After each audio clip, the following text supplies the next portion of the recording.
Night hangs over the Maritsa like a lid, and along its banks, a forest of Balkan banners droops above glowing campfires. Wineskins pass from hand to hand, songs fade to drunken murmurs, and the sentries stare more at the flames than the darkness beyond them. Out there, just past the last circle of light, a few hundred Ottoman riders wait in the grass, listening to their enemy snore. Before dawn, these sleeping thousands will wake only long enough to scream as the river eats them whole. A generation before that night on the Maritsa, the Serbian Empire under Dušan had stretched like an iron spine across the Balkans, its banners flying over cities from the Adriatic to the Aegean, its rulers speaking in the language of emperors and lawgivers rather than local chieftains. By the year 1371, that giant is already hollowed out, the empire splintered into rival courts and quarrelsome lords, inheritance disputes turning palaces into battlefields, discipline leaking away as every noble treats his domain like a private kingdom, and the Serbian Empire becomes more memory than reality. In this fractured world, King Vukašin and his brother despot Uglješa rise as ambitious players, powerful enough to dream of stitching the pieces back together by calling the nobles to one great campaign. A crusader-style march that will smash the Ottomans and restore the old prestige along with their own. But when they look at their world, they count crowns, titles, and glittering ranks of spears. While on the other side of the frontier, their Ottoman enemies are counting scouts, distances, and hours until dawn. Reading, not ceremonies and bloodlines, but information, flexibility, and timing, and that unseen imbalance is already steering the road toward Maritsa. On the other side of this rotting Balkan chessboard, the Ottoman frontier looks smaller on a map but far sharper up close, a chain of tough little garrisons, horsemen who live in the saddle, and commanders like Lala Shahin Pasha, who have spent years watching Serbian politics decay from just beyond the tree line. They fight with fewer men, but every man is wired into a web of scouts and informants, their raids hitting roads and villages like needles rather than hammers, vanishing before a lumbering feudal host can even assemble. And every burned farm or captured patrol leaves behind not just ruin, but stories designed to travel faster than any army. To these commanders, the Balkans are not a wall but an open hunting ground, and they have learned to win with terror, rumor, ambush, and speed spreading, the idea of Ottoman inevitability long before their main forces ever arrive, teaching local lords that resistance is risky and submission is rational. So when word reaches them of a vast, noisy, poorly screened host of Balkan nobles marching east, drunk on their own numbers and camping carelessly by the Maritsa, they do not talk of retreat or fortified lines. Instead, somewhere in the dim light of a frontier war tent, a different idea takes shape, a single, surgical night attack aimed not at meeting this giant in open battle, but at slipping a knife between its ribs while it sleeps. The march itself looks like destiny, a great Balkan host rolling east under a forest of painted banners. Serb and Greek nobles side by side, priests blessing the columns, trumpets blaring as men boast of burning Edirne to the ground and riding straight on to tear the heart out of Ottoman power. All along the road, campfires and taverns hear the same refrain that tens of thousands of spears and hooves make them untouchable, that no Turkish raiders could ever threaten such a mass, yet behind the bravado. Rival commanders quietly undermine each other, orders contradict, and no one really knows who will command once battle is joined, because each lord assumes his own prestige will bend the chaos to his will. By the time they reach the banks of the Maritsa near Chernomen, the army sprawls rather than assembles. Tents thrown up wherever there is dry ground. Sentries posted more for show than for security as wine flows. Armor is unbuckled. Boots come off. And men fall asleep to the comforting rush of the river they believe guards their flank. Out beyond the last ring of firelight, where the songs fade into insect noise and mist, Ottoman scouts watch this proud, careless camp settle into its dreams, and the Maritsa waits in the dark, ready to prove by dawn that it will serve not as their shield, but as the quietest accomplice in their destruction. To the Ottoman commanders gathered around a dim lamp, the reports sound almost unreal. A vast Balkan host sprawled along the Maritsa, drums and songs echoing half the night, sentries thin and lazy. An enemy so certain of victory that they have stopped believing in danger at all. Yet sheer arithmetic still says one thing: meet them in open battle and you die. Around the war table, the first suggestions are exactly what you would expect from men who can count, pull back toward stronger positions, avoid contact, or force the enemy to cross prepared ground in daylight, trading space for survival.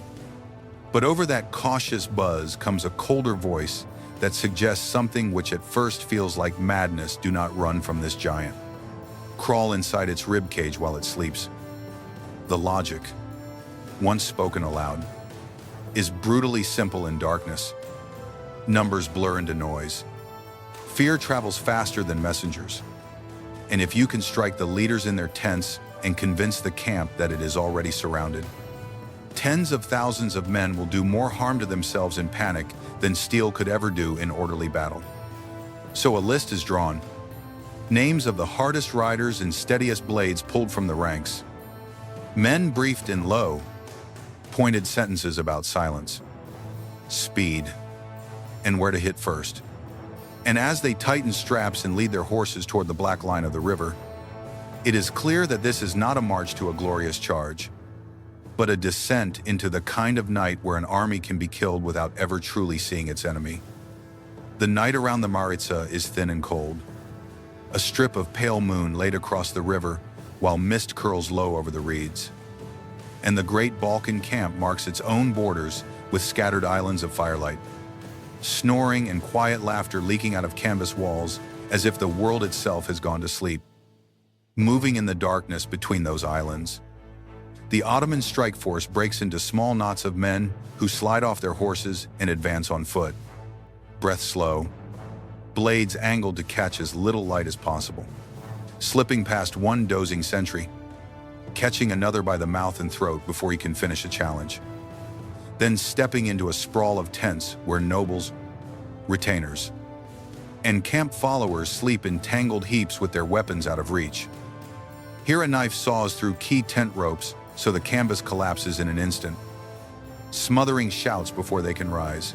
There a command pavilion sags and falls with a heavy thump, its guards cut down in the confusion, while in another corner of the camp, a captain wakes just in time to see a dark figure in his doorway and never draws breath to shout.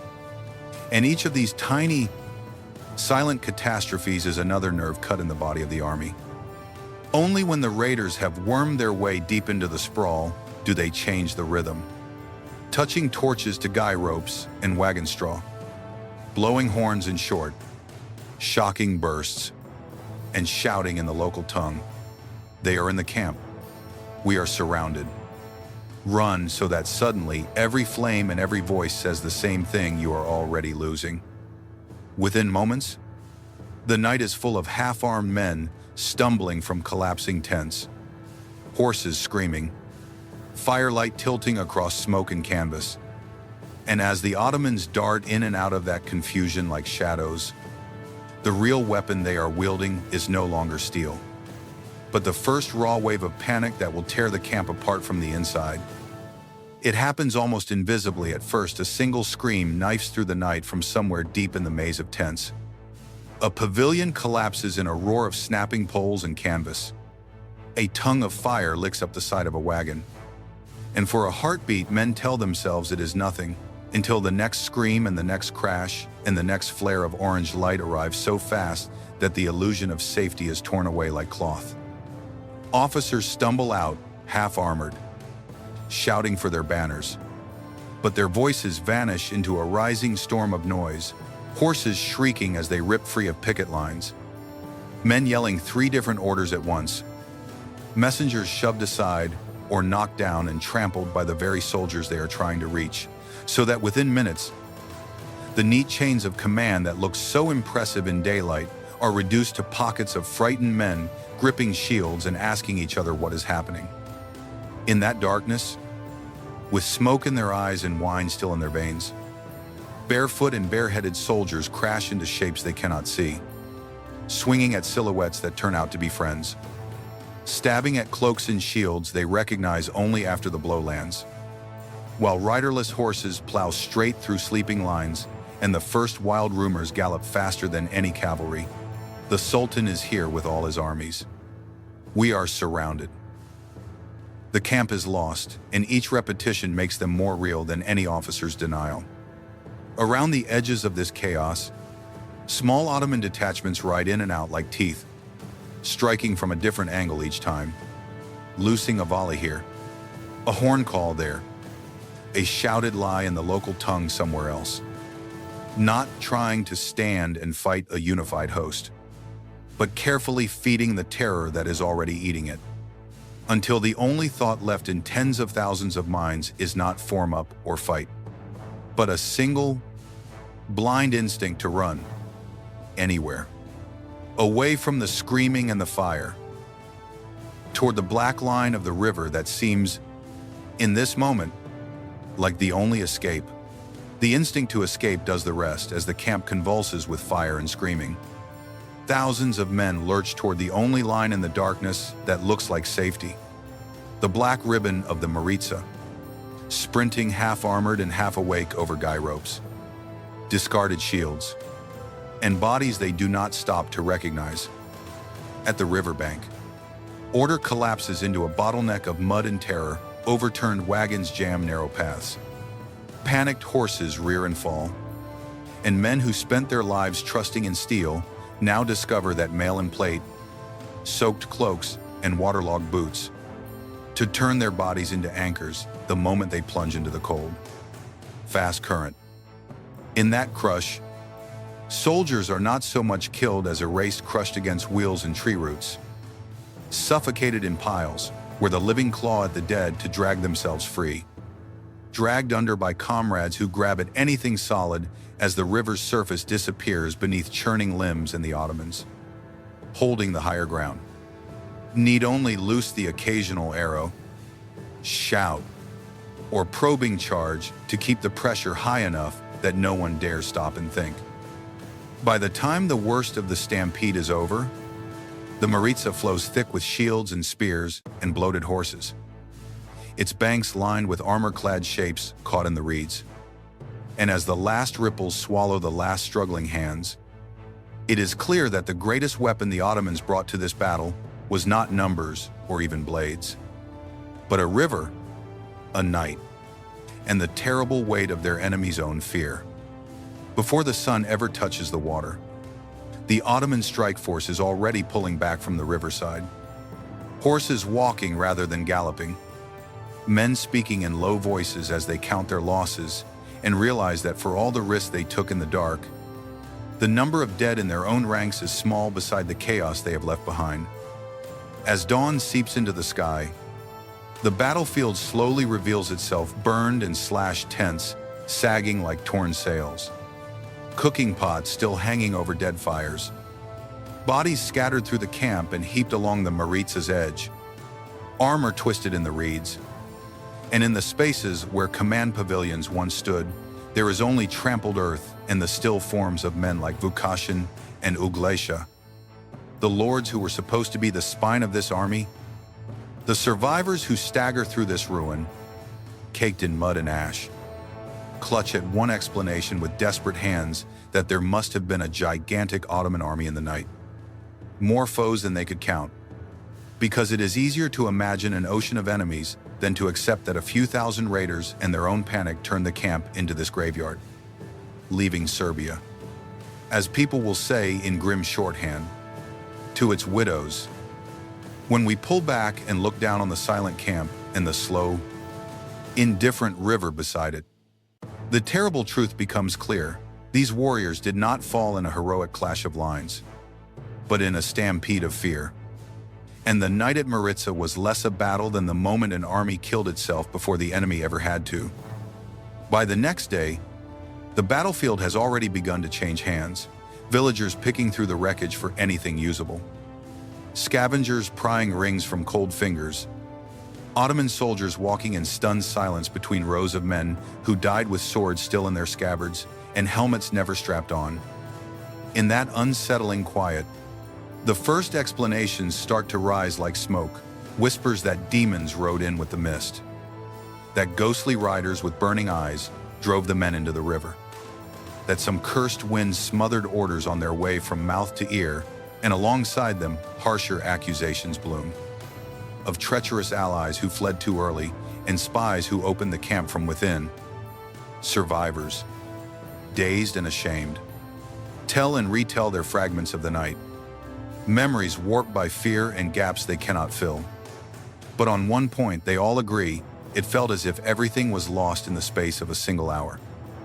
As though some invisible hand had simply swept the camp from the map. Out of that mix of broken bodies and frantic stories, Maritsa begins to slip out of the realm of simple military defeat and into legend, a dark tale about an army that vanished in one night without ever truly standing in line. Passed from fire to fire, as a warning of how quickly terror can erase tens of thousands of men. When the news from Maritsa spreads, it is not carried on letters and proclamations, but on the silence where powerful names used to be, so many Serbian and allied nobles lying dead on the riverbank, that whole regions wake up to find their natural leaders simply gone. Their shield against the Ottomans ripped away in a single night.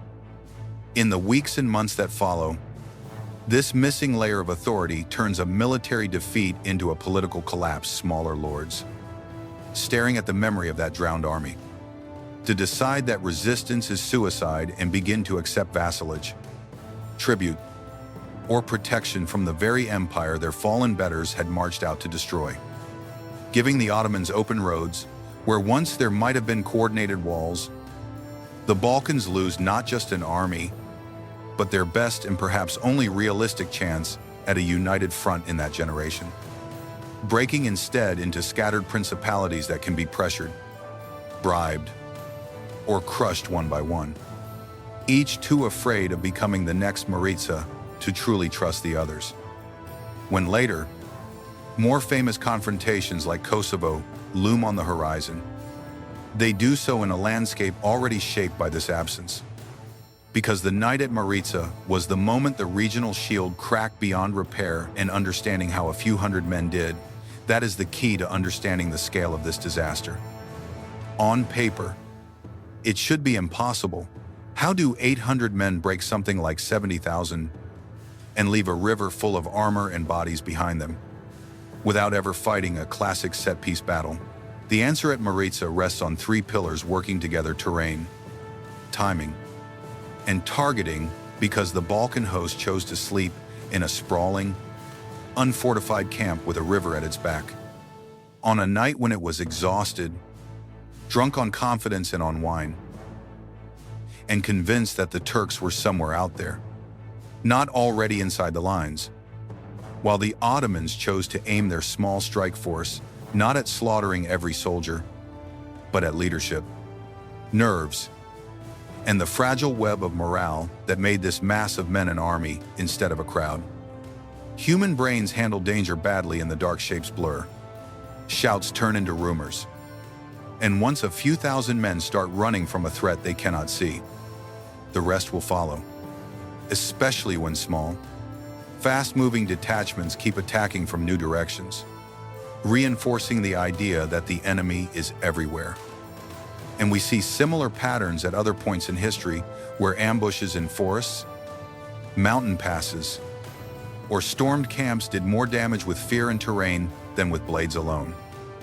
At Maritsa, the real weapon was not just sharp steel, but the decision to let darkness, water, and panic do most of the killing, an equation of quality, stealth, and fear that still holds lessons far beyond this one riverbank. Maritsa is more than a tragic story about medieval nobles and a river. It is a blueprint that shows how a small, disciplined force that understands quality, stealth, and the human mind can break a larger enemy that confuses size with strength. The Ottomans did not win that night because they had more blades, but because they protected cohesion, moved unseen, struck where leadership slept, and turned fear into a weapon, while their opponents let pride dull their scouts, their discipline, and their sense of vulnerability. The lesson that falls out of this is brutally simple: never mistake numbers for readiness. Guard morale and communication as fiercely as armor. And remember that in darkness, whether literal night or the fog of war rumors, panic and broken trust can kill faster than steel. Today, the Maritsa flows quiet and ordinary between its banks. But if you know what happened here, every ripple looks like a shield, a horse, a hand reaching up, and the river itself becomes a reminder that in war, shadows and silence can be deadlier than legions.